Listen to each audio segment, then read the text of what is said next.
हैं तो मेरी आंखों में देखना, सब इन्हें आपके कान को मेरी आवाज पे होनी चाहिए।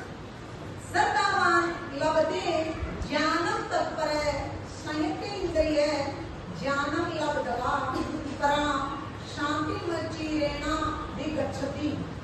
ये हमारे भगवत गीता से लिया गया है, 4 नंबर पाठ से। भगवत गीता का पाठ नंबर 4 है और पाठ नंबर 4 के अंदर श्लोक नंबर 39 है।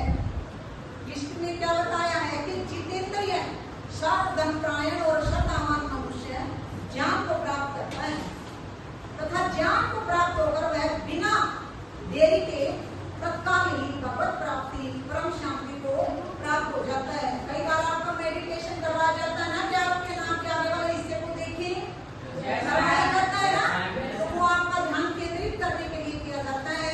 ऐसे ध्यान केंद्रित करके काम करोगे तभी जीवन में सफलता होगी। श्रद्धावान लभते ज्ञानम गीता का अत्यंत महत्वपूर्ण प्रेरणा सूत्र है। ज्ञान आध्यात्मिक हो अथवा किसी भी प्रकार से लौकिक, उसकी प्राप्ति के लिए यह आवश्यक शर्त है कि शिक्षक जो पढ़ा रहे हैं अथवा हम स्वयं पुस्तक से पढ़ रहे हैं, यानी कि शिक्षक आपको जो पढ़ा रहे हैं या आप अपने आप पढ़ रहे हैं, हमारे मन में उसके प्रति क्या होना चाहिए,